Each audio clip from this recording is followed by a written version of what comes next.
pues que sea práctico, clínico, aplicado pues a la psicopatología, al diagnóstico y al tratamiento de los trastornos mentales y del comportamiento, ¿no es cierto? Respecto a los cuales las bases neurológicas hay, por supuesto, estudiadas y cada vez más entendidas, pero no plenamente integradas en un modelo de la mente, ¿no? O de la relación mente-cerebro.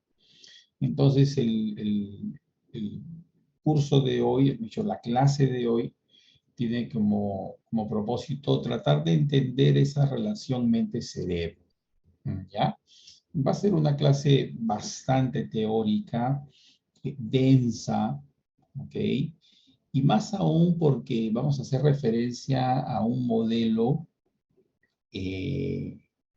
peruano de la relación mente-cerebro, un modelo elaborado por un neurólogo que fue ya fallecido, el doctor Pedro Ortiz Cabanillas, que elaboró una teoría de la relación mente-cerebro.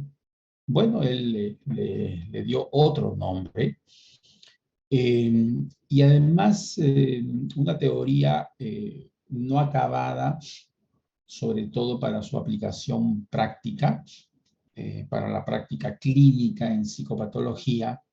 Queda mucho terreno por desarrollar,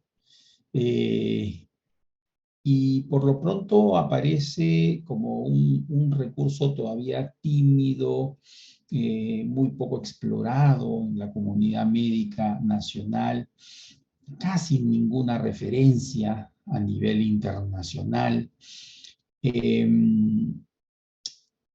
y compleja y densa en sí, ¿ok? Pero que me ha parecido pertinente esbozar algunas líneas generales. Es difícil esta teoría, es complicada para entender, hace referencia a conceptos nuevos, genera conceptos nuevos, pero me pareció conveniente porque el tema que me encargaron es bases biopsicosociales de la conducta humana, ¿no? Entonces, esto implica conocer de qué manera lo social se convierte en lo psicológico y el soporte neurológico de lo psicológico, ¿no es cierto? Entonces, en la poca experiencia que tengo, esta forma de entender la relación mente-cerebro, que es la que vamos a desarrollar, alcanza una aproximación, por lo menos, más coherente para entender estos fundamentos biopsicosociales de la conducta humana. ¿Ok? Entonces, va a ser la única clase por lo densa y complejo que va a ser. Van a requerir bastante motivación y expectación, es decir, concentración sostenida y prolongada para seguir la clase, pero en todo caso va a quedar pues la grabación seguramente, y en todo caso las mismas diapositivas a su disposición, y cualquier material bibliográfico que requieran, que deseen para ampliar esta teoría, pues con gusto. A quien esté interesado en explorar este terreno siempre complicado de lo mental y lo cerebral, pues comunican conmigo para alcanzarlas. Hay que compartir pantalla. Recording in progress. A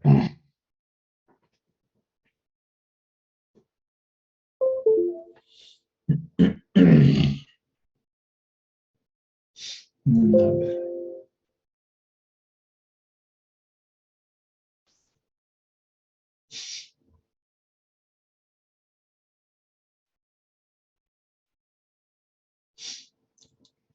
Vamos a conectar primero el dispositivo.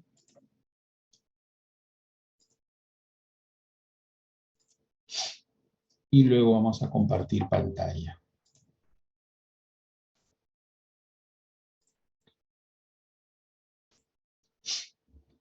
Ya. Entonces es importante que me comenten si es que se está notando y ya estoy compartiendo la pantalla. Sí, doctor, sí se Sí nota. está, Doc. Ok. Creo que también se las puedo hacer llegar al chat como un archivo adjunto, ¿no es cierto? Sí, Pero doctor, así es. Puede enviar por el chat el archivo. probablemente para eso es necesario que cierre nuevamente el archivo. A ver, primero vamos a...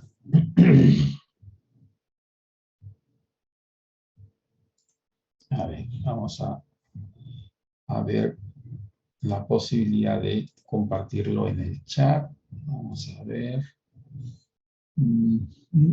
Este equipo. Listo. Vamos a ver si el peso lo permite, ¿ya?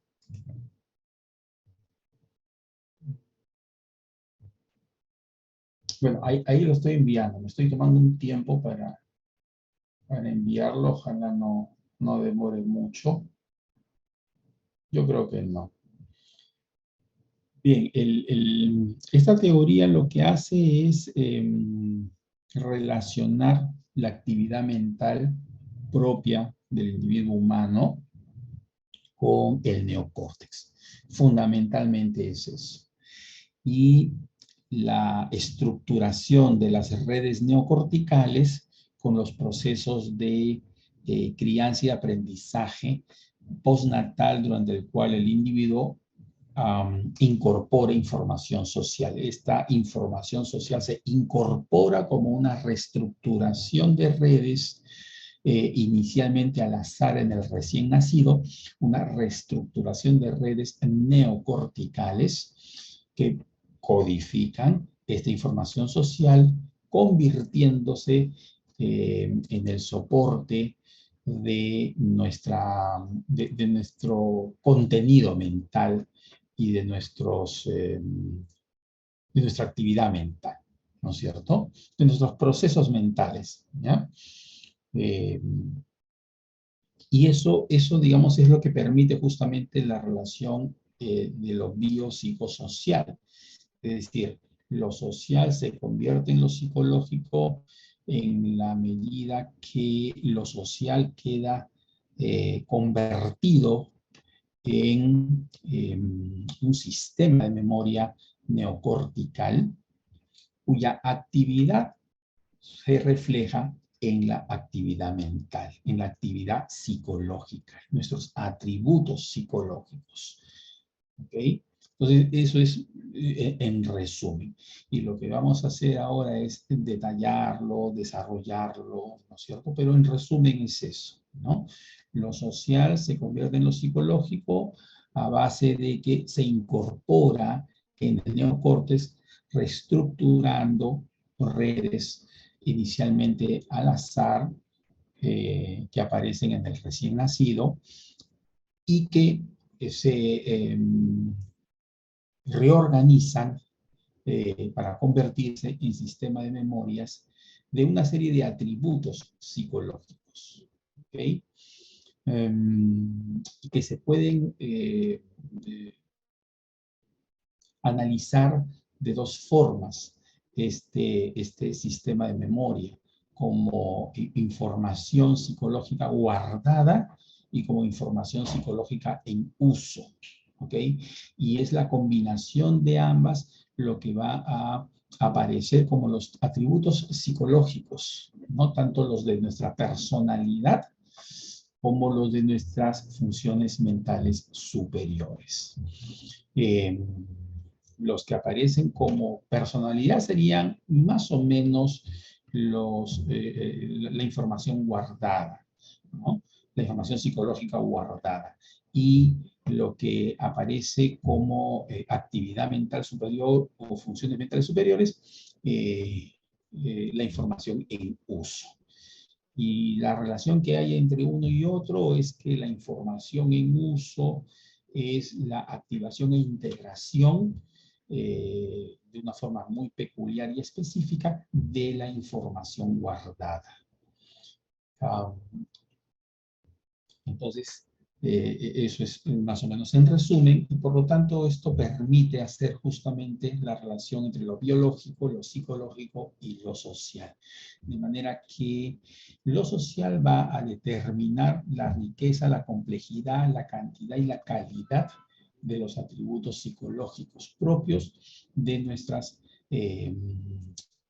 de nuestra actividad mental y de nuestra personalidad. Bien, llegó entonces el material, ¿no es cierto? Sí, doctor. Y ahora nuevamente voy a ver.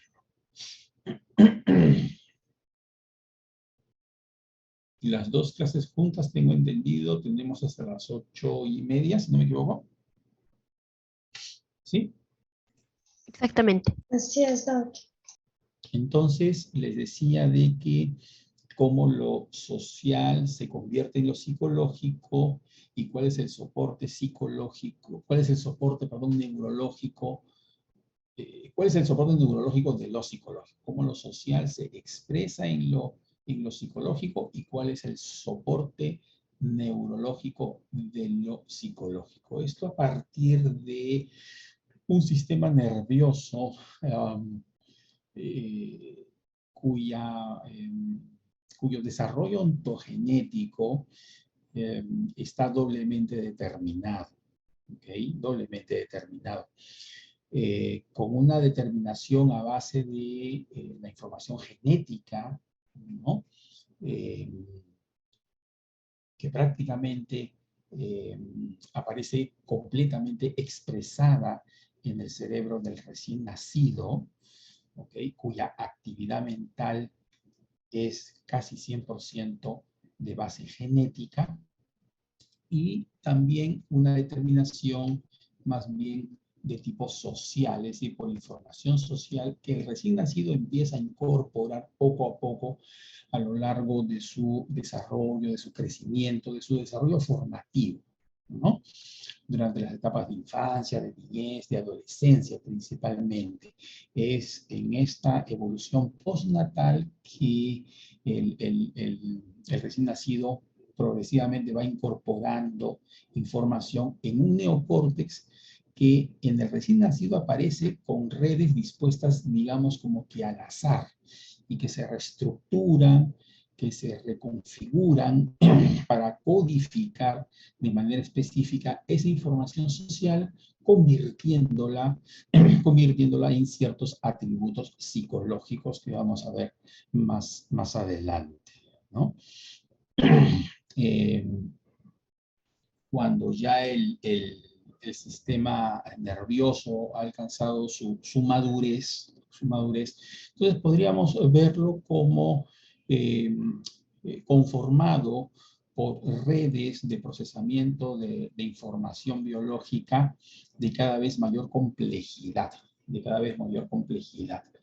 ¿no? Una red metabólica, que es todo el sistema neuroinmunoendocrino, ¿no es cierto?, que también influye en la actividad tisular del propio cerebro y que tiene como un nodo principal de procesamiento de información al hipotálamo, pero que está a su vez incorporado a una red de mayor complejidad de procesamiento de información, que es el sistema nervioso visto como procesos de entrada y de salida de información somática y visceral, es decir, información del entorno, del medio ambiente, y de información que informa justamente al cerebro sobre la condición del organismo internamente, que eso es información visceral, y que se procesa en una red de núcleos subcorticales, ¿no?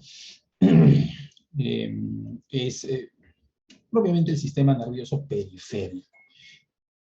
A su vez, este sistema nervioso periférico que integra ya las redes metabólicas, la actividad de las redes metabólicas que hemos mencionado, se integra a una forma de procesamiento de información mucho más compleja que sucede en el paleocórtex, donde se procesa la información o ciertos atributos, digamos, psicológicos, entre comillas, como son las sensaciones, ¿no? Ahí aparecen las sensaciones que ya tienen los animales los animales superiores, por ejemplo, los primates, ¿no? Los animales superiores ya tienen sensaciones, ¿ok? Doctor, ¿Aló? una pregunta. ¿Estás Sí, proyectando la pantalla? sí, la he compartido, ¿no? ¿O no? Es que no se ve. Ah, ok, Creo que ok. no. No, creo que no lo he compartido, ya, ok. Gracias. Ya. ¿Ya está? Ahora sí. Ahora sí, doctor. Sí, doctor. Ok. Bien, todavía estamos en la introducción. Esta es la segunda diapositiva, ¿no? La segunda diapositiva. ¿Ya? Bien, entonces les comentaba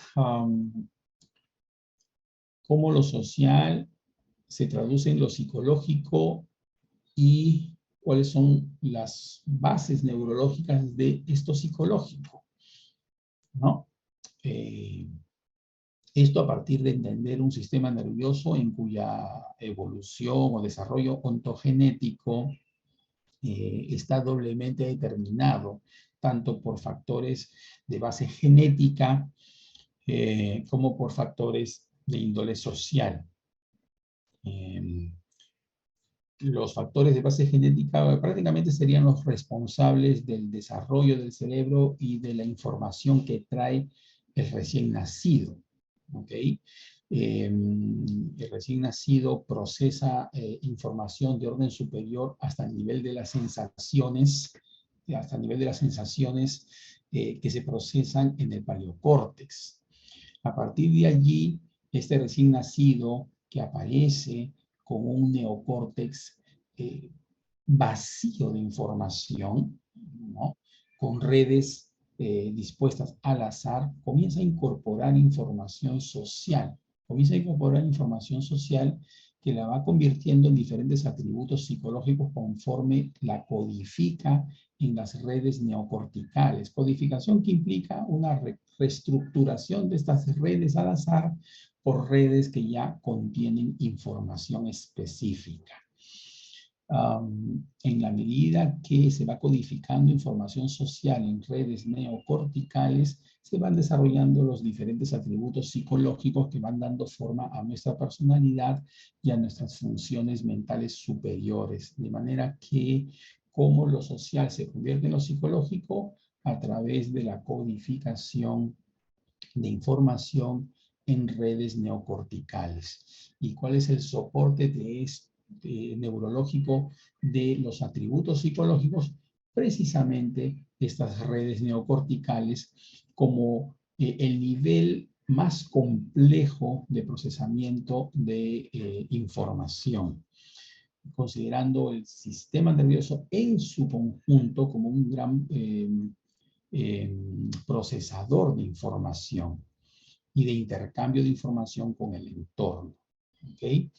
Este sistema nervioso, por supuesto, no solamente son las redes neocorticales, estas vienen a ser el nivel más complejo de procesamiento informacional, pero va a subsumir los procesos que suceden a nivel del paleocórtex, a nivel de las redes de los núcleos subcorticales y el sistema periférico, así como también la información que se procesa en las redes metabólicas, el sistema neuroinmunoendocrino que les mencionaba, y la información que se procesa en cada una de las células de nuestro cuerpo humano.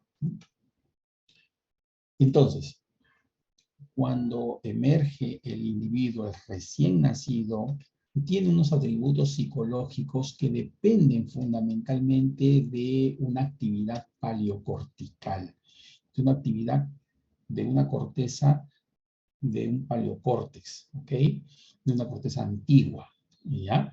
Corteza fundamentalmente heterotípica, ¿no es cierto? El recién nacido procesa sensaciones, procesa sensaciones. Y estas sensaciones las procesa casi como procesa también sus propias sensaciones un animal incluso de orden superior.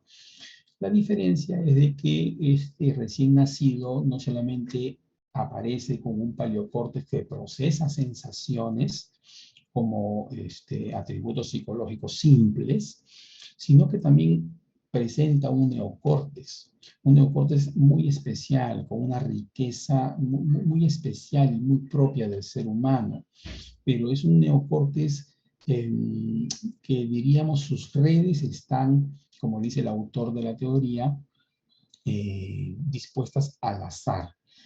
Y diríamos como que vacías de información social todavía.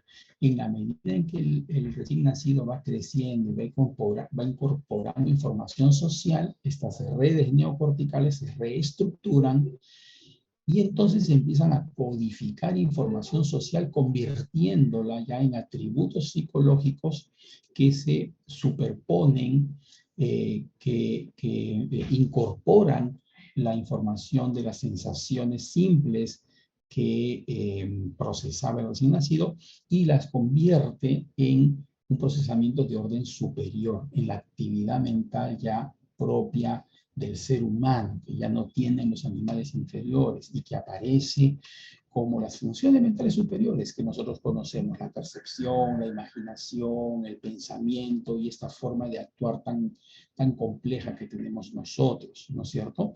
Así como las características, así como los atributos de nuestra personalidad, nuestro temperamento, nuestro carácter, nuestro intelecto, ¿ok? Todo eso se va desarrollando poco a poco durante el desarrollo postnatal, conforme el individuo va siendo incorporado a la sociedad y va incorporando información social a base de su crianza, de su educación y de su enrolamiento pues, a la actividad social productiva. Entonces se van desarrollando el temperamento, el intelecto y también nuestro carácter moral, ¿ya? Esto a base de la reestructuración de las redes neocorticales, ¿ok? De tal manera que este neocórtex se convierte en un sistema de memoria de información de orden superior, más compleja, como lo vamos a desarrollar posteriormente.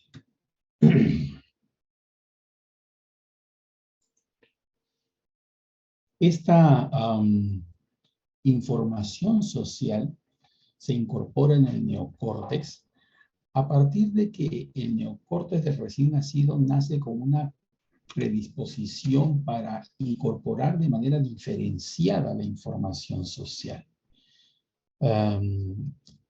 Y entonces el modelo reconoce que este neocórtex con el que aparece el recién nacido está determinado genéticamente para incorporar de manera diferenciada la información social, convirtiéndola en información o en una memoria, mejor dicho, de naturaleza diferenciada, siendo que el neocórtex de asociación paralímbico incorpora información social convirtiéndose en un sistema de memoria de nuestros afectos, de nuestras emociones.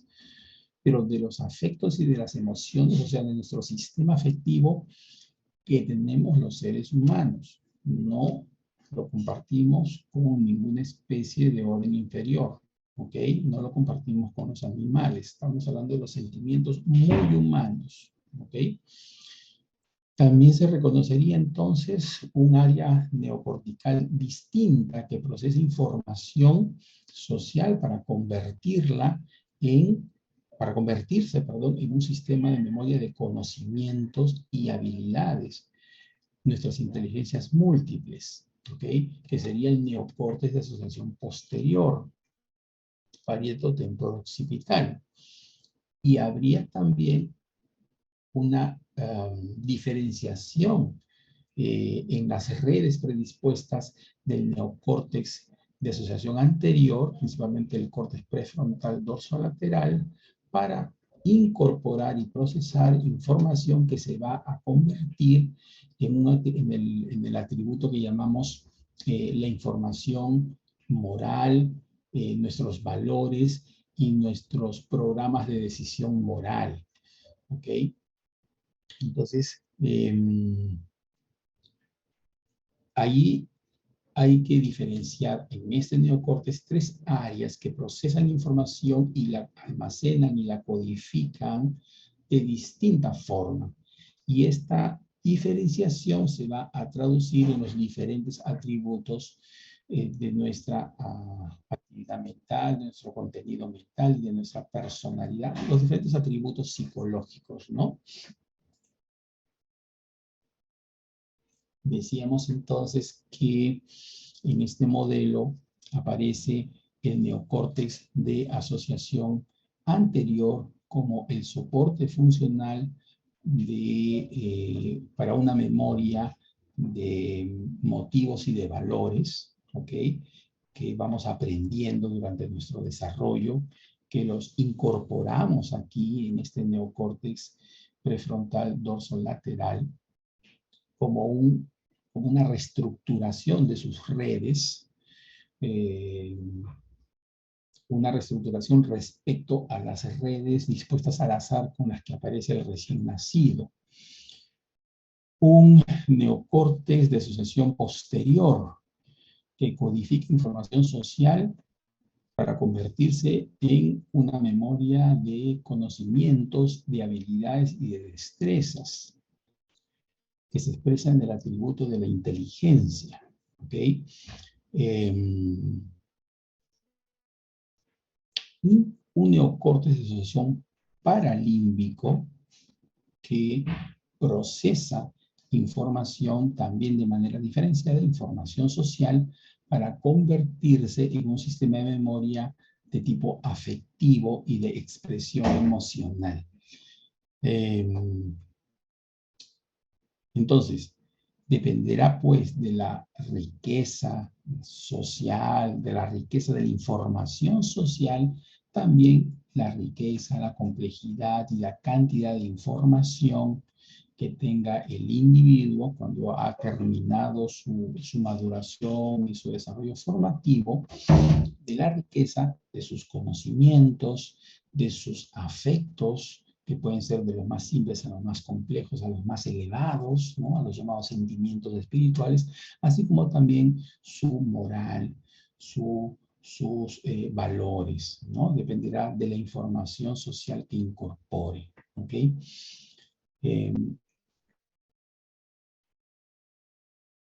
Ahora bien, el modelo también establece que la información de estos 3 sistemas de memoria está permanentemente integrada para aparecer como los atributos psicológicos de la percepción, la actuación, el pensamiento y la imaginación. ¿Ok? Es decir, cuando imaginamos, cuando pensamos, lo que está ocurriendo es que se está activando la información guardada en estos 3 sistemas de memoria y se están integrando entre sí. ¿Okay? Y el atributo que aparece es el que llamamos imaginación. Un atributo, una característica de nuestra actividad mental que solo nosotros la tenemos, no la tienen los animales por más que sean de orden superior. Otra forma en que aparece esta actividad mental que integra la información de estos 3 sistemas de memoria es el pensamiento, ¿no? Que solo nosotros lo tenemos como propiedad, ningún animal, por más que sea de orden superior. También puede aparecer como percepción, también puede aparecer como nuestra forma compleja de actuar, ¿ok? De expresarnos, de hablar, de movernos, ¿no es cierto? De interactuar con el entorno. ¿Ya? Vamos poco a poco.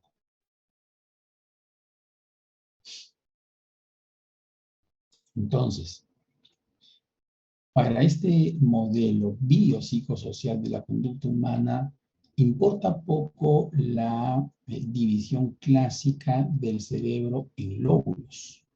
Importa más la división de la corteza en un neocórtex y en un paleocórtex. El paleocórtex procesa información en la forma de sensaciones, así como las sensaciones que procesan los animales, ¿no? Y de orden superior, simios, primates, ¿ok? Y que aparece aquí en blanco, versus un neocórtex que aparece aquí en verde, vista lateral y vista medial, un neocórtex que procesa información de orden superior, que procesa información social, que la convierte en sistema de memoria de afectos, de conocimientos y de valores. Toda la información social que incorpora el individuo humano desde que nace hasta que completa el desarrollo de su personalidad, se convierte en estos atributos psicológicos que llamamos información afectiva, información de valores, ¿ok? O cognitiva volitiva, e información de conocimientos y destrezas, o también inteligencia, ¿ya? Entonces, importa más esta forma de división de la corteza que la división clásica en lóbulos.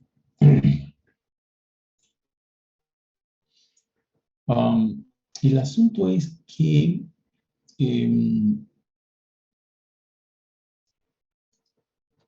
no solamente está predeterminado genéticamente esta forma diferenciada de procesar información del neocórtex humano, sino que también está predeterminado genéticamente la propiedad de que esta información de estos sendos sistemas de memoria puedan integrarse, activarse e integrarse, convirtiéndose en el soporte funcional de estos atributos psicológicos superiores que llamamos pensamiento, imaginación, percepción, ¿okay? Y que todo se traduce o se hace visible en nuestra manera compleja de actuar, ¿ya? Entonces, eso es posible debido a que hay una predisposición genética para la presencia de redes que integran la información de estos sistemas de memoria y que la mantienen activa, ¿no es cierto?, durante nuestra actividad mental continua, ¿ya? Nuestro cerebro, nuestro encéfalo, ¿no? Se caracteriza por una gran cantidad de tractos de fibra nerviosa, de sustancia blanca, que comunica, ¿no?, áreas del cerebro una con otra a corta distancia y a gran distancia. Esa característica de nuestro cerebro de contar con fibras de asociación, o sea, que conectan diferentes áreas cerebrales, esa propiedad es muy rica en el ser humano, ¿ok? Es muy rica en el ser humano, a diferencia de cuando se estudia estos mismos tractos de asociación en animales, ¿no? Tenemos entonces una serie de tractos que conectan un lóbulo con otro, un hemisferio con otro, áreas anteriores con áreas posteriores, ¿no es cierto? Estamos llenos en el cerebro de estos tractos que permiten esta comunicación justamente entre áreas cercanas y lejanas, ¿no? Las fibras en U, el fascículo uncinado, el fascículo arqueado, etcétera, etcétera, ¿no? Todos son tractos de fibra blanca que permiten justamente la comunicación de varias áreas del cerebro. Justamente esto viene a ser el soporte estructural de esta propiedad, ¿no?, del cerebro para integrar información de estos tres sistemas de memoria, y que al integrarlos aparece como estas propiedades o atributos de pensar, imaginar, percibir y actuar. Pero también es importante para esta integración de la actividad cerebral y más específicamente de la actividad neocortical, también es importante la actividad de estas proyecciones del llamado sistema activador reticular ascendente, ¿no? Las proyecciones que parten del tronco encefálico y se extienden ampliamente hacia la corteza, como son las proyecciones dopaminérgicas, las noradrenérgicas y las serotoninérgicas, que son las más conocidas, ¿no? Entre otras más.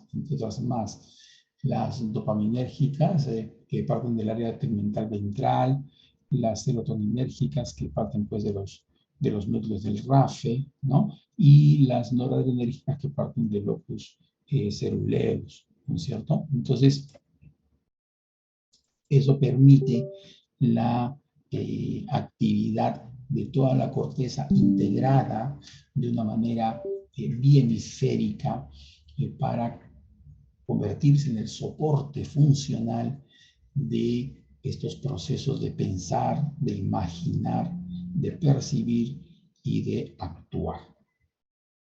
Entonces vamos viendo cuáles son los fundamentos neurológicos de los atributos psicológicos, pero al mismo tiempo vamos viendo que estos atributos psicológicos se van enriqueciendo, se van llenando de contenido, ¿no? Conforme el individuo durante su desarrollo postnatal va incorporando información social.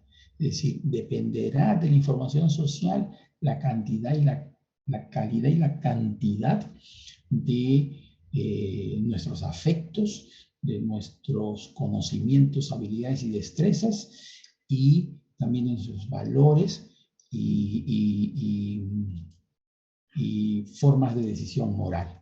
Y al mismo tiempo también dependerá, ¿no?, de la riqueza de información social que incorporemos, de la cantidad y la calidad de información social que incorporemos,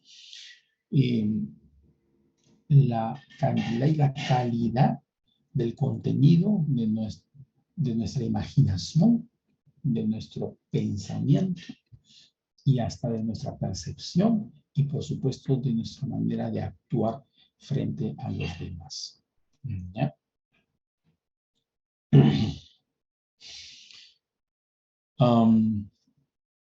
De manera que la diferencia principal que tenemos con los animales, aunque sean de orden superior, va a depender de dos factores. Por supuesto, de una diferencia genética que va a determinar la propiedad del neocórtex humano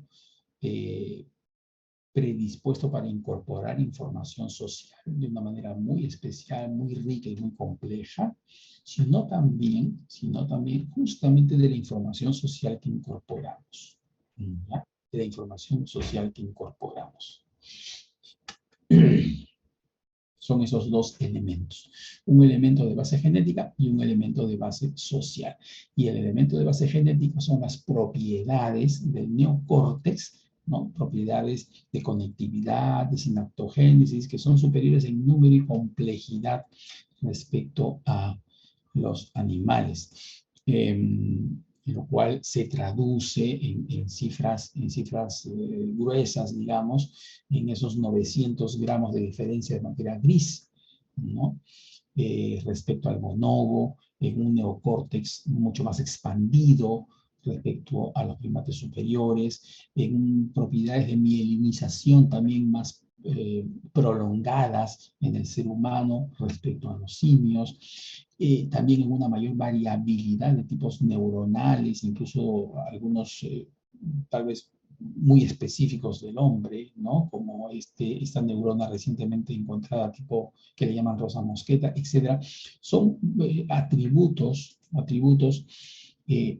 con los que aparece el neocórtex del ser humano recién nacido, que le van a dar la propiedad de justamente incorporar de esta manera tan compleja y diferenciada la información social para convertirla en esos atributos psicológicos de información guardada como una memoria de afectos, de conocimientos y de valores, y como información en actividad, como información activa e integrada a partir de estos tres subsistemas de memoria para convertirse en estos atributos de pensar, imaginar, percibir y actuar. ¿Ok? Y esto debido a que nuestro neocórtex está justamente predispuesto para integrar información y procesarla de esta forma, para que aparezca en esta forma, como pensamiento y esas otras funciones mentales superiores que he mencionado, ¿no es cierto? Cuya riqueza, cuya calidad y cantidad de información dependerá de la riqueza, de la calidad y de la cantidad de información social que incorpore el ser humano durante su desarrollo postnatal, dependiendo pues de quienes le críen, dependiendo de su entorno, dependiendo de su educación, dependiendo de la sociedad. ¿Ya? Decía de que la base biológica, ¿no?, de la conducta propiamente humana también implica esta configuración diferenciada de tratos cerebrales para la integración de la actividad cortical, ¿no es cierto? De manera que ustedes pueden ver, por ejemplo, que tractos de integración, ¿no?, tractos de integración cerebral son mucho más complejos en el ser humano, por ejemplo, respecto al macaco, ¿no? ¿Ok?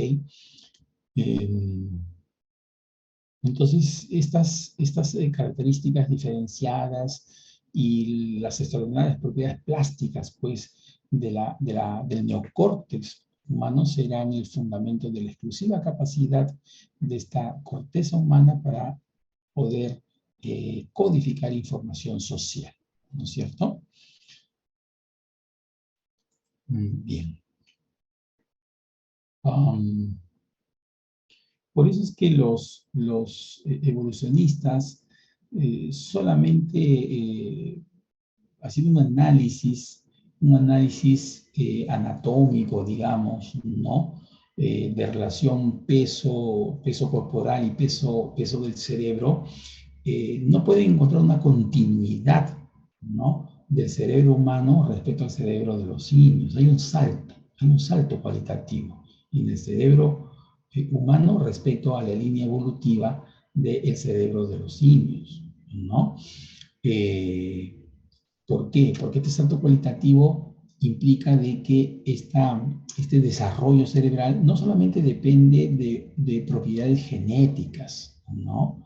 No solamente depende de propiedades genéticas. Las propiedades genéticas determinan la capacidad de nuestro cerebro para incorporar información.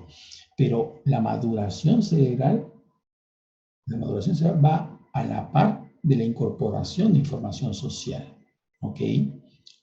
Va a la par de la incorporación de información social. Entonces, no solamente es cuestión genética, sino también es cuestión de información social, lo que determina este salto cualitativo entre las características y el peso propiamente de las características, ¿no? Estas que hemos mencionado anteriormente del cerebro humano respecto a la línea evolutiva del cerebro de los simios. ¿Okay? No somos solamente un peldaño más, no somos un peldaño más de la evolución simiesca, no, somos una especie, ¿no?, es diferente por las propiedades específicas, ¿no?, únicas que tiene el cerebro humano para incorporar información social. Eso no lo tiene otro, ¿no? Y además, el hecho de que nosotros tengamos esta capacidad de incorporar información social quiere decir de que si la información social es pobre, ¿no?, entonces los atributos psicológicos que vamos a desarrollar también serán pobres en contenido, pobres en calidad y pobres en calidad, ¿no es cierto?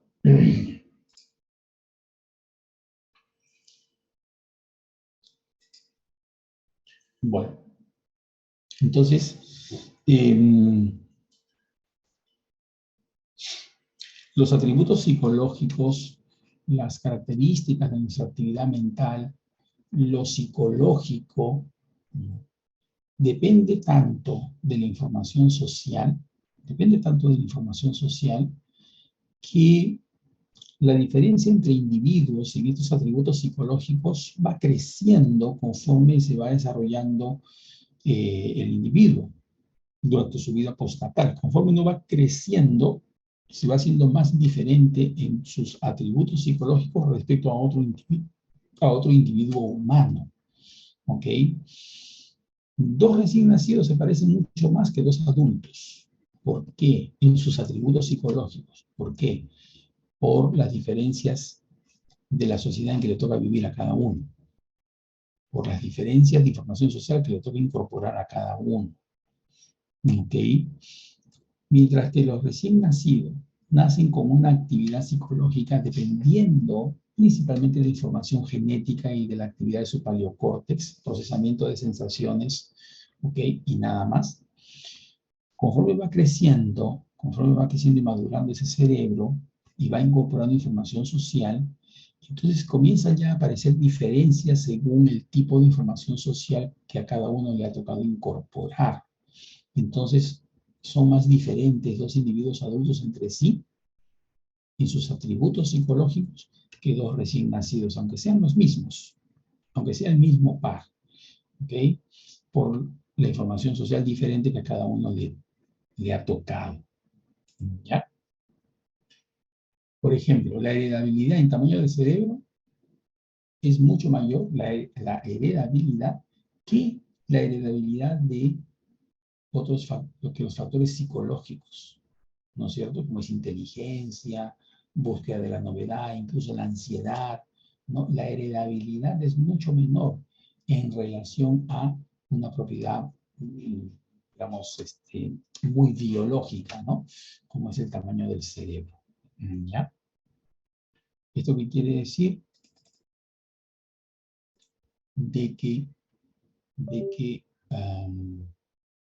considerando para la maduración cerebral, para el desarrollo de la actividad cerebral, que se traduce en la actividad mental, ¿no es cierto?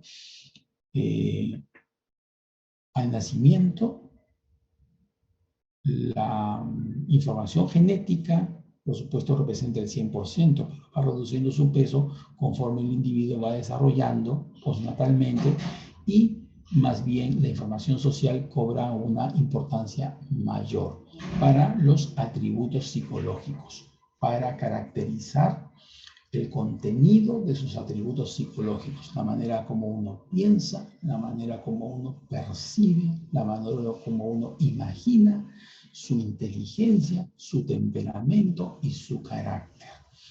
Esos atributos psicológicos que se van desarrollando en la vida postnatal, ¿ok? Van, conforme se va desarrollando el individuo, van teniendo más peso lo social que lo genético. ¿Ya? Hasta el punto, de tal manera que esta maduración cerebral, o sea, el desarrollo postnatal de las redes neocorticales, sobre todo de asociación, no es al azar ya. Aparecen en el recién nacido dispuestas al azar, pero posteriormente se reconfiguran, ¿ok? Y esta reestructuración que implica pues proceso de sinaptogénesis, mielinización por un lado, y por otro lado apoptosis, poda sináptica, remodelación mielínica, ¿no es cierto? No dependen del azar, sino que tienen la orientación del aprendizaje. ¿Ok? Del aprendizaje. O sea, no se hace al azar esta remodelación mielínica, esta poda sináptica, esta apoptosis, sino dependiendo de la información que va incorporando, ¿no es cierto? De las necesidades de incorporación de información social específica, ¿ya?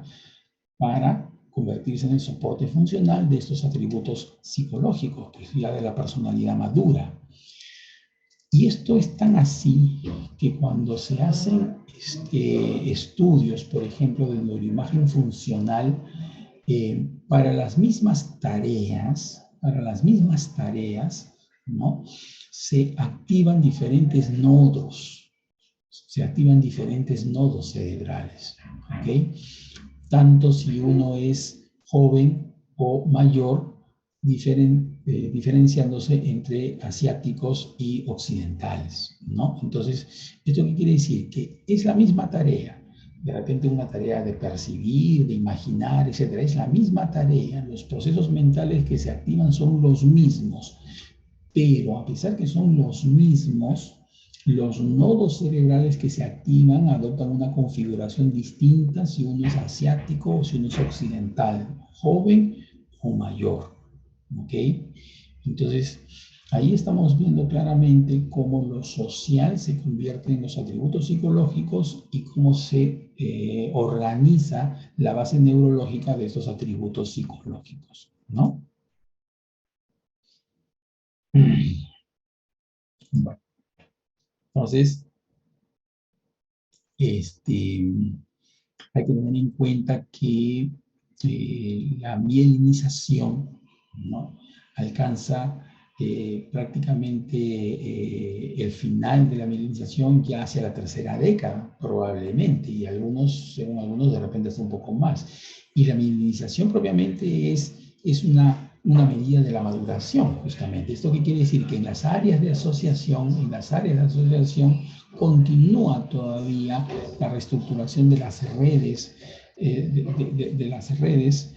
neuropsíquicas, porque se sigue incorporando información y se sigue desarrollando los atributos psicológicos que hemos mencionado a base de esta información. O sea, esta propiedad de base genética de extenderse la mielinización en las áreas de asociación principalmente, a diferencia de otras áreas cerebrales, es un reflejo, ¿no?, de que esta propiedad es la que permite justamente que estos atributos psicológicos de la personalidad y de nuestras funciones mentales superiores sigan desarrollándose, ¿no?, conforme se va incorporando información social, incluso hasta más allá de la adolescencia, ¿no? Y también vemos aquí que estas propiedades de mielinización se extienden hasta muy tarde en la formación reticular, porque como habíamos visto, la formación reticular también juega un papel importante en la integración de la actividad cerebral a partir de la actividad de estas áreas neocorticales diferenciadas que hemos mencionado, ¿ok? Para integrarse, ¿no?, y convertirse en el soporte funcional de estos procesos psicológicos ya de orden superior, como son los procesos, estas facultades psicológicas, ¿no?, que les decía, de pensar, imaginar, etc. ¿Ya? En conclusión, en esta primera parte, el título es Bases biopsicosociales de la conducta humana. Y entonces, cómo integrar que lo social se convierta en lo psicológico y cuál sería la base neurológica de esto psicológico.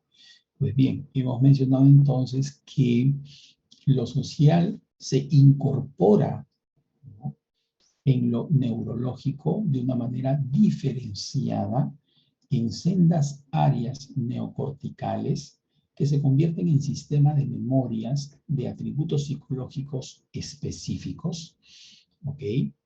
Y que esta información a su vez se integra y se convierte así integrada en el soporte funcional, la actividad neocortical integrada, a base de una serie de propiedades de integración, se convierte en el soporte funcional para atributos psicológicos de orden superior, como son los procesos del pensamiento, de la imaginación y de la percepción. ¿Okay? hemos dicho que lo genético, por supuesto, es lo que determina estas propiedades neocorticales con las que aparece el recién nacido, pero todavía vacío de información, por decirlo de algún modo, es decir, redes neocorticales dispuestas al azar.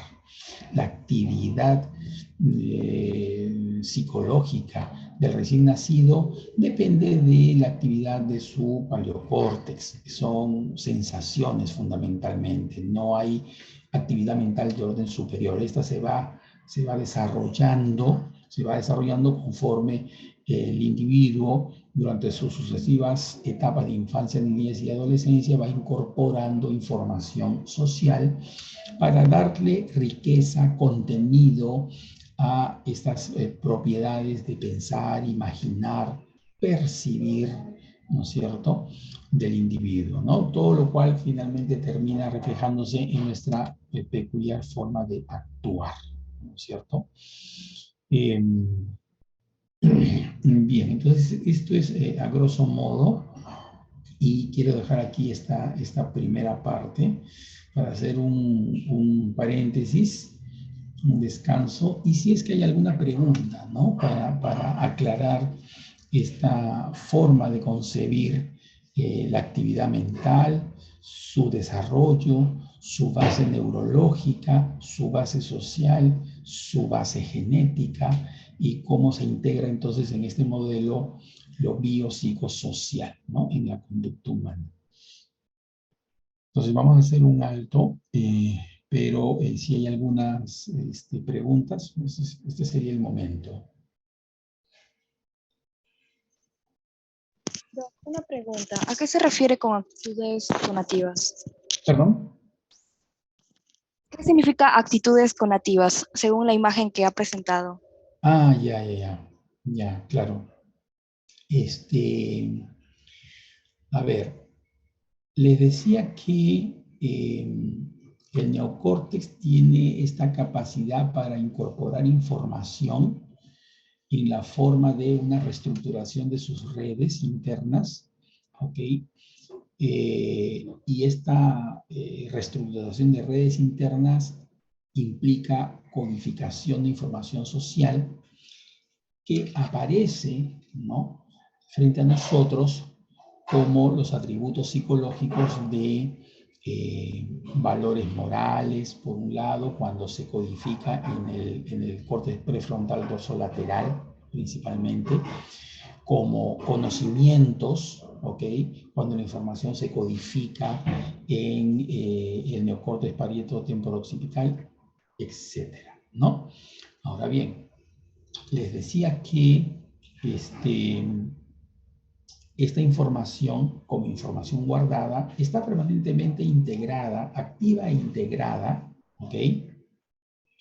Activa e integrada, y esta activación y esta integración aparece como los atributos psicológicos de pensar, de imaginar, ¿no es cierto?, de percibir y de actuar permanentemente, ¿no? De actuar permanentemente. Ahora bien, cuando en esta forma de actuar, nosotros identificamos una intencionalidad en nuestra forma de actuar, de hablar, de movernos, ¿no?, de expresar nuestras emociones, en fin, de decir, podemos identificar una intencionalidad, quiere decir que allí se está activando de manera muy especial el córtex prefrontal dorsolateral para darle precisamente una orientación moral a nuestra conducta, ¿ok? Y esta conducta, entonces, cuando identificamos que tiene una orientación moral, es decir, una intención de valor, ¿no es cierto?, es a eso que le llamamos actitudes conativas, ¿no? Cuando identificamos en nuestra actuación la intencionalidad, la orientación moral de nuestra actuación. Entonces, a eso le llamamos actitudes conativas. En ese momento se está activando la información almacenada en el córtex prefrontal dorsolateral.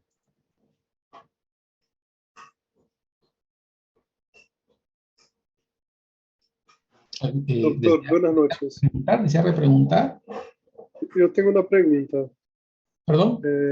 Yo tengo una pregunta. Sí.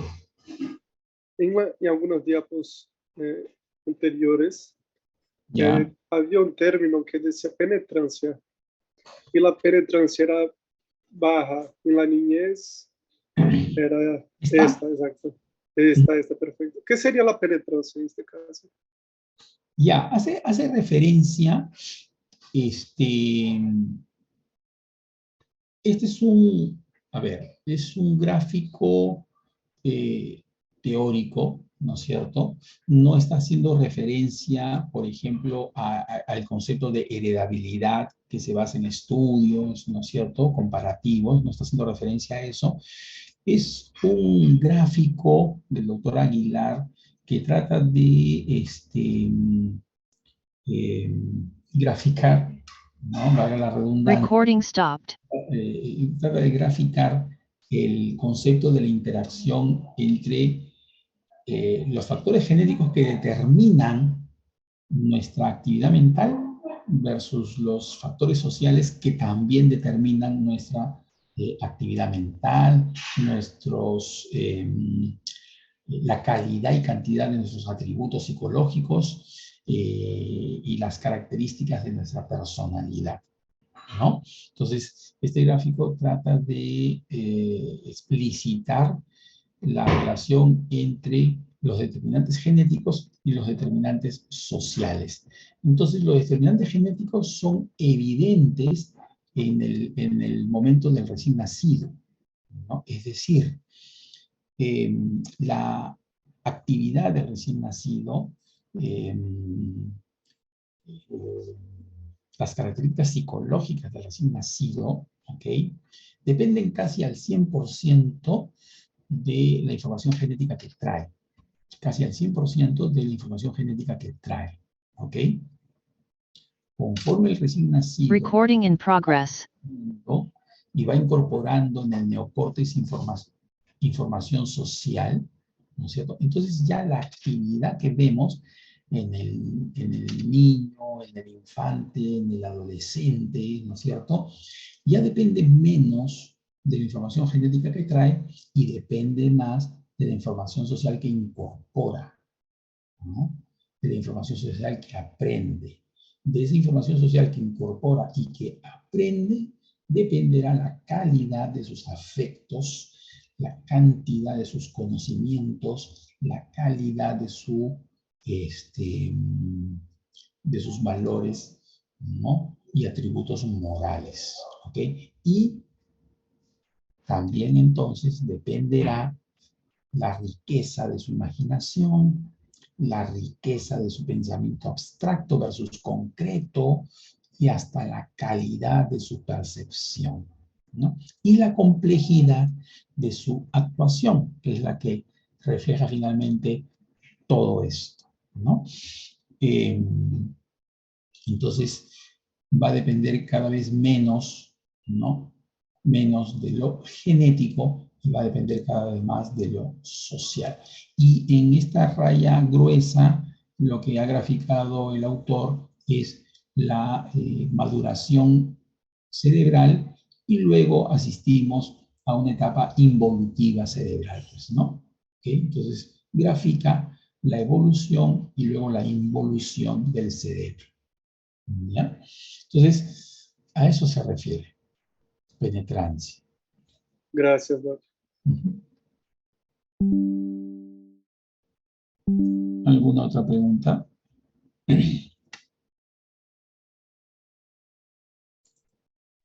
Hay una pregunta en el chat.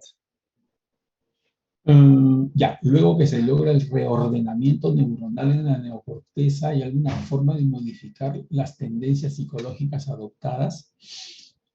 Hay un concepto clásico de personalidad que menciona que la personalidad no cambia, ¿no es cierto? Sin embargo, realmente sí es posible modificar, moderar por la experiencia, ¿no? Algunos atributos de la personalidad, claro que sí. De hecho, incluso en el nivel de trastornos de la personalidad, hay algunas condiciones que van atenuándose y hasta desapareciendo los criterios para el diagnóstico de trastorno de personalidad conforme pasan los años. Claro que sí. Recordemos por eso que en un gráfico se ha puesto como la mielinización, que es, digamos, un atributo de base genética, ¿no? La mielinización se puede extender hasta varios años pasado la adolescencia, ¿no? En áreas de asociación. Y esta mielinización implica la propiedad de seguir modificando la estructura, la organización de las redes neocorticales para convertirse en el soporte, ¿no? De estos atributos psicológicos de nuestra personalidad y de nuestra actividad mental superior. Entonces, sí, por supuesto que es posible modificar la personalidad más allá del final de la adolescencia. La experiencia todavía sigue generando una modificación de nuestra personalidad. Si bien es cierto, ya quedan algunos rasgos relativamente, algunos rasgos quedan conservados, ¿no? Pero se atenúan, no cambia de manera radical hasta el punto de decir es otra persona, pero sí se nota que la experiencia ha pasado por esa persona, ¿no? Sobre todo en situaciones críticas, ¿ok?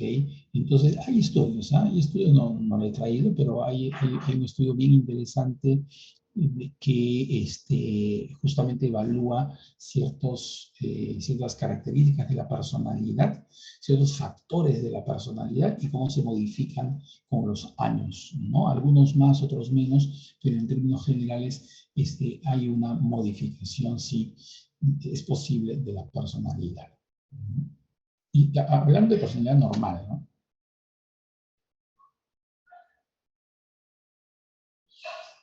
Bien, vamos a dar un pequeño receso, ya unos minutos para terminar los últimos minutos posteriormente.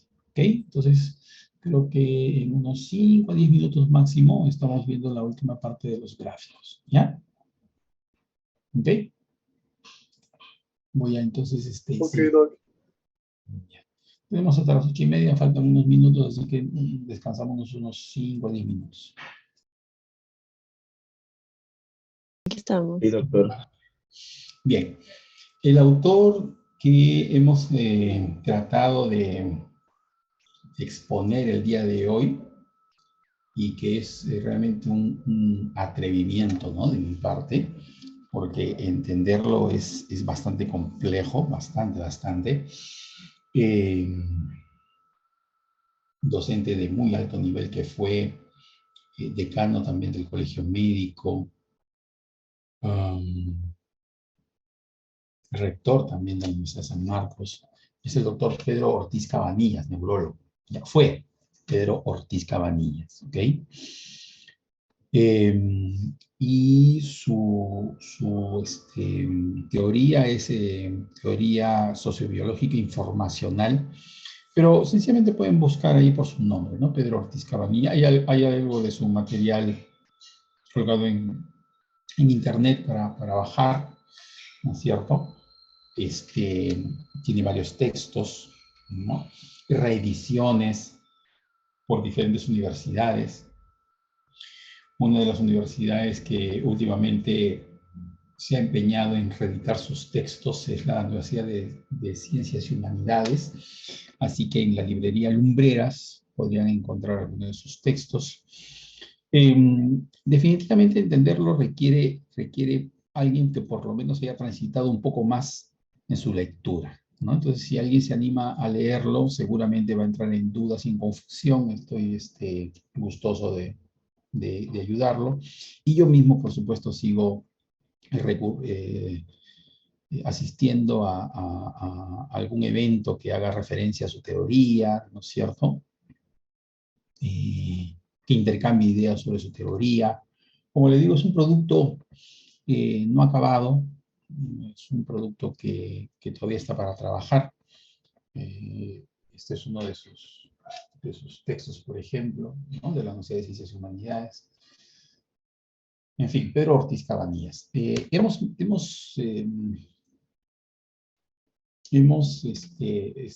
esbozado así a grosso modo la manera como se organiza la información social, ¿no es cierto? Pero es evidente que el procesamiento de información implica diferentes niveles de procesamiento, de codificación, de retención, ¿no? De información. Entonces, vamos a desarrollar así rápidamente esos niveles, ¿no es cierto? Que se reproducen en todo el sistema nervioso en general, en el encéfalo en particular, en la corteza, ¿no? En especial, y en el neocórtex también, de una manera muy, muy, muy especial. ¿Ok?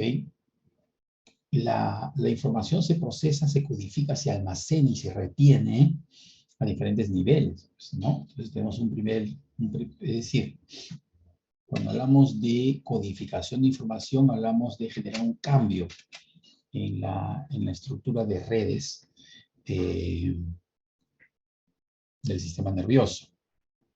Y cuando hablamos de redes, podemos hablar tanto de redes de potenciales de acción, redes químicas, ¿cierto? O redes celulares, en el sentido de sinapsis potenciales, ¿no? Sinapsis potenciales, ¿ya? Entonces,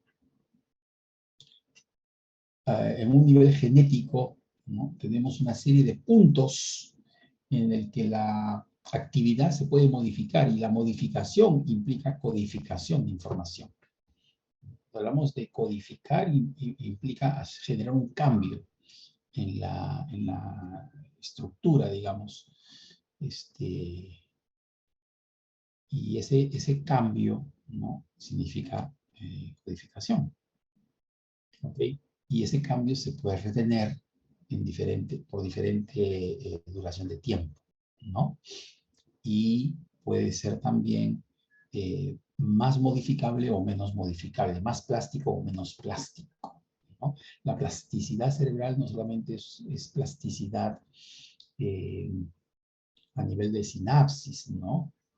Sino a otros niveles también, a nivel genético, ¿no es cierto? A nivel de potenciales de acción que se transmiten, ¿ok? Y se organizan de una manera también compleja, etc. Entonces, a nivel genético, tenemos tanto desde los eventos postsinápticos como hasta los de expresión genética, y en algún punto se puede modificar esta actividad, ¿no? Y retener esa modificación. Entonces ahí hay incorporación de información social traducida en un cambio en los eventos postsinápticos hasta los de expresión genética. Desde los eventos postsinápticos, o sea, la señal ya ingresó a la célula, hasta modificar la expresión genética, ¿no? Si en algún punto se modifica y se retiene, entonces ya estamos hablando de que la información social ya se codificó a ese nivel, ¿no? Y se retiene por muy largo plazo. Se retiene por muy largo plazo, ¿no? Y ese es el soporte biológico, digamos, entre comillas, de los atributos psicológicos, ¿no? De nuestra personalidad, de nuestra manera de pensar, etcétera, lo que hemos hablado anteriormente, ¿ya? Entonces, en varios puntos es posible de esta expresión genética generar una modificación, ¿no? Y entonces la incorporación de información social va a alcanzar hasta allí, ¿no? la crianza, lo que el niño aprende en la escuela, etcétera, va a llegar hasta este punto, ¿no? Para almacenarse y por lo tanto para convertirse en ese sistema de memoria de nuestros afectos, o sea, nuestro temperamento, nuestros conocimientos, habilidades y destrezas, o sea, nuestras inteligencias múltiples, y nuestra moral, ¿no? Nuestra forma de conducirnos moralmente, ¿ok? También. Tenemos varios puntos que se pueden modificar, ¿no? La expresión genética, la acetilación de las histonas que incrementan la expresión genética, por ejemplo, la metilación del ADN que más bien silencia la expresión genética, ¿ok? El punto de las proteínas reguladoras, ¿no? De los correpresores, etc. ¿Ya? Y esta modificación genética se va a traducir en una remodelación sináptica como sinapsis potenciales, y por lo tanto como una retención de información a muy largo plazo, ¿no? ¿Ok? Como sinapsis potenciales y retención de información a muy largo plazo. ¿Ya? Luego tenemos en el nivel metabólico, es decir, el nivel intercelular, ¿no? El nivel intercelular. En ese nivel metabólico también se modifica la información, generándose un cambio también en la estructura de redes químicas, ¿no? Los neurotransmisores, los neuromoduladores, las neurohormonas, no actúan aisladamente, sino en redes químicas intercelulares, ¿ok? Y no solamente a nivel de diferentes órganos del cuello para abajo, sino también en el propio tejido cerebral, ¿ok? El gran procesador, ¿no? De esta gran red, ¿no? Es el hipotálamo, ¿no es cierto? Entonces, en este nivel, que está estudiado poco, está muy poco estudiado, ¿no? El modelo considera que la actividad química se organiza, se estructura en redes químicas intercelulares que se pueden modificar, ¿no? Y esta modificación se puede retener. Por supuesto que se retiene por menos tiempo, ¿no? Por menos tiempo que en el nivel de la expresión genética, pero también es más plástica, ¿ok? Es más plástica. Y como les digo, es un nivel poco estudiado, ¿no? Pero hay que entender que las moléculas del sistema nervioso no actúan de manera independiente, ¿ya? Eso es el principal, digamos, la principal propuesta de este modelo, ¿no es cierto? Y que hay que ir desarrollando. No hay la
como un cambio en las redes funcionales. Hablando de redes funcionales, es la configuración que adoptan los potenciales de acción, ¿no? Imaginemos como la forma que adopta un relámpago, ¿cierto? Que puede cambiar uno tras otro. ¿Ok? Bueno, esa forma que adopta ese relámpago hace un poco referencia a la forma, ¿no? A la configuración espacial que adoptan justamente los trenes de potenciales de acción. ¿Ok? Y esa es información funcional, y eso también se puede retener por menos tiempo, por mucho menos tiempo, pero también es más plástico, ¿no? Entonces es otro nivel, ¿ya? Un nivel que incorpora los anteriores, ¿ok? El nivel de las redes funcionales, lo llamamos circuitos neuronales, pues, ¿no? Tenemos los circuitos divergentes, convergentes, reverberantes, ¿no es cierto? Por la forma como se organizan las señales nerviosas, o sea, los potenciales de acción que corren, ¿no? A lo largo de la neurona, ¿ok? Entonces, esos son los tres básicos, ¿no? Los tres básicos, de los menos plásticos a los más plásticos, de los más duraderos a los menos duraderos, ¿no es cierto? Y estos se combinan a su vez en diferentes niveles del cerebro, incluyendo el paleocórtex, el sistema nervioso periférico, ¿no? Primero el sistema nervioso periférico, luego el paleocórtex y luego el neocórtex, ¿no? Como el nivel de mayor complejidad de organización y combinación de estas diferentes redes, ¿no? Y donde se procesa información ya de orden superior, pues, ¿no es cierto? Los atributos psicológicos propios de la actividad mental del hombre, ¿no? Y de su personalidad. El sistema nervioso periférico, ¿no es cierto?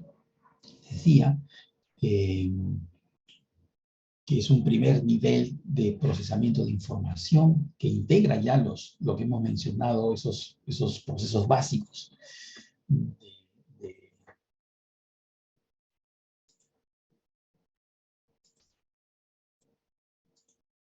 de transmisión de señal, ¿no? Entonces, el sistema nervioso periférico es un nivel en el cual se procesa información de entrada y de salida, somática y visceral, respecto a las condiciones del medio interno, corporal, así como del medio externo, ¿no es cierto? Se procesa ahí lo que se llama la sensibilidad visceral y también la motilidad visceral, ¿ok? Y del mismo, es lo que conocemos como el sistema nervioso visceral, ¿no? Así como también el sistema nervioso periférico procesa tanto la sensibilidad somática como la motilidad somática, ¿ok? Y se integra estas señales, ¿no? Llegan y parten de los núcleos corticales. Los núcleos subcorticales son los que procesan, son los nodos que procesan esta información de entrada, de información intraindividual, ¿no? Y organizan la salida, que es la motilidad, ¿no? Intraindividual, o sea, visceral, y también somática, o sea, muscular, ¿no? Y los núcleos subcorticales entonces están integrados en dos sistemas. Un sistema que procesa información visceral y un sistema que procesa, integra y procesa, ¿no? Y organiza las señales de salida de tipo somática, ¿ok? Entonces, los núcleos subcorticales están organizados en esta teoría que les estoy mencionando, en estos dos ejes, ¿no? Los que procesan información visceral de entrada y de salida, y los que procesan información somática de entrada y de salida. Información de entrada, ya les dije, visceral, son la sensibilidad visceral, y de salida es la motilidad visceral. La motilidad visceral, ¿no es cierto? En el ser humano, toda lo que es la actividad simpática, parasimpática y también la gestualidad, ¿no? Y en el eje somático, también, tanto la información de entrada, ¿ok? Respecto al mundo externo, ¿no es cierto? Tacto, presión, dolor epicrítico, señales auditivas simples, todavía no configuradas como una percepción, ¿ya? Sino señales simples, ¿no? Las que podría oír de repente el recién nacido, ¿no? O un animal de nivel superior, y la motilidad somática, o sea, la expresión corporal a través de estas señales de salida. Entonces está organizado en estos dos ejes, ¿no? Ahora bien, esta información a su vez en los animales con paleocórtex da un salto, ¿no? Da un salto y se eleva hasta el nivel del paleocórtex, donde se procesa esta misma información, pero ya adopta una riqueza y una complejidad adicional. Y es que ya aparece la experiencia subjetiva. Aparece ya la experiencia subjetiva, ¿no? Dependiente de la actividad de un paleocórtex, ¿okay? Que procesa ese tipo de información, pero ya le da una complejidad mayor, tanto a la experiencia subjetiva de la información que entra, como a la complejidad de la información que sale, ¿no? De tal manera que el movimiento somático o la actividad visceral es más compleja también. Entonces, pero ya aparece la experiencia subjetiva en el paleocórtex, la experiencia subjetiva que llamamos las sensaciones, ¿no? Y que ya es la que tiene pues el recién nacido, ¿no es cierto? Y tienen los animales superiores, ¿no? Que decimos que siente, ¿no? Siente. O sea, hay una experiencia subjetiva. Allí la información se procesa a base de unas unidades funcionales, ¿no es cierto?, que son las columnas, ¿no?, corticales o dendrones, redes de unas 100 neuronas interconectadas entre sí, y que hay un estimado de 40 millones en la corteza, ¿no? Entonces, serían las unidades básicas para el procesamiento de la experiencia subjetiva más simple, ¿no?, que ya aparece en los animales superiores, que sienten, ¿no?, las sensaciones de tipo animal superior. Entonces, en el paleocórtex podemos identificar, según este modelo, dos áreas, ¿no? Las áreas del paleocórtex límbico, que procesan las sensaciones que él llama afectivas, ¿no? Y el paleocórtex heterotípico, que procesa las sensaciones que él llama las cognitivas, que es probablemente la corteza sensitiva, ¿no?, primaria y secundaria, ¿no? Las áreas receptivas primarias, las áreas secundarias también, táctil, auditiva y visual, ¿no es cierto? A su vez, ya en este nivel se reconoce una integración de estos dos tipos de información, ¿no?, para que para organizar la información de salida, de tal manera que tanto la actividad somática y visceral, ¿no?, el movimiento del animal y su expresión facial y su reacción visceral y glandular está integrada, ¿no? No están separadas, sino que forman un conjunto, ¿ok? Forman un conjunto que ha sido integrado en el área premotora, y de ahí parte luego ya hacia los efectores. Y cuando hablamos de sensaciones, ¿no?, de experiencia subjetiva que se da, por ejemplo, ya en el animal, y que también es la que tiene el recién nacido, pero claro, más compleja, ¿no?, por nuestra naturaleza humana, pero no todavía al nivel de actividad mental superior, como es el pensamiento, la percepción, la imaginación. Ahí son todavía sensaciones, ¿no? Entonces hablamos de las sensaciones afectivas, tipo sed, hambre, etcétera, ¿no? Se dividen. Las sensaciones afectivas son estas, las sensaciones cognitivas son estas de aquí, ¿ok? Entonces, y luego viene ya que esta información a su vez se integra a una información de orden ya mucho más complejo y superior, como son ya los procesos psíquicos de nivel neocortical, donde se integran en estos sendos sistemas de memoria, ¿no?, y que a su vez se integran entre sí, ¿no es cierto?, en la forma de una actividad ya holocortical, bihemisférica, ¿no?, que se convierten en soporte de los procesos y atributos psicológicos ya superiores, como son los de pensar, imaginar, percibir. ¿Okay?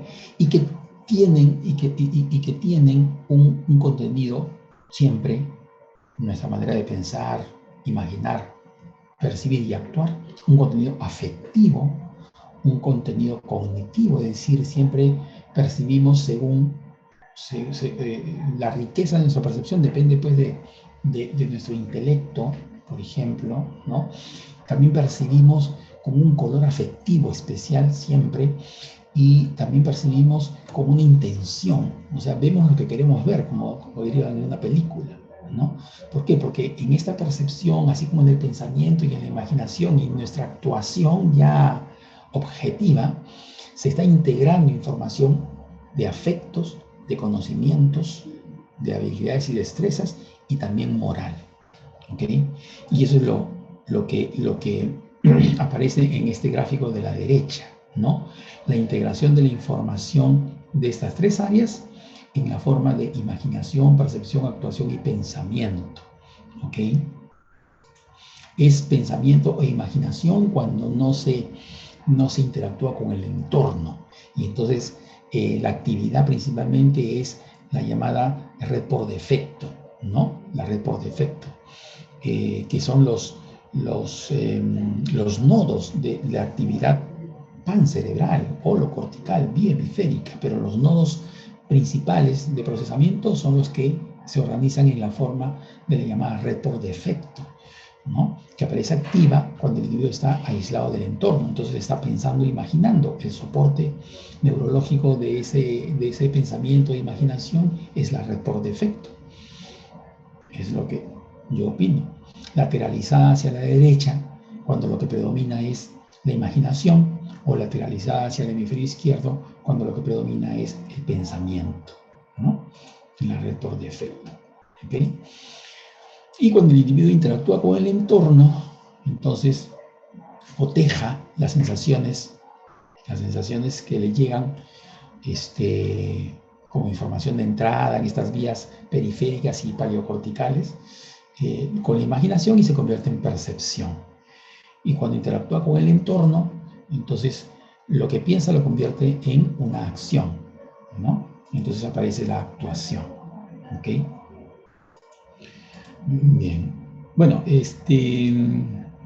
creo que por ahora lo dejamos allí, ya por la hora, ¿no es cierto? A ver.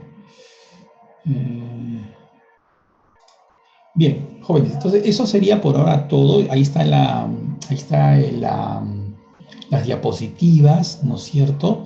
Si es que hay alguna pregunta, la podemos resolver en la siguiente clase. Como les decía al inicio, les advertía, es un tema complejo, denso, ¿no es cierto? Rayando con lo aburrido, ¿no? El autor en sí, cuando escribe, es sumamente denso, pero es la mejor aproximación que estamos también nosotros tratando de entender después de bastante tiempo de lectura, para integrar justamente esto pues, de lo psicológico, lo social y lo biológico, ¿no? ¿Ok? Y nada, eso sería todo, ¿ok?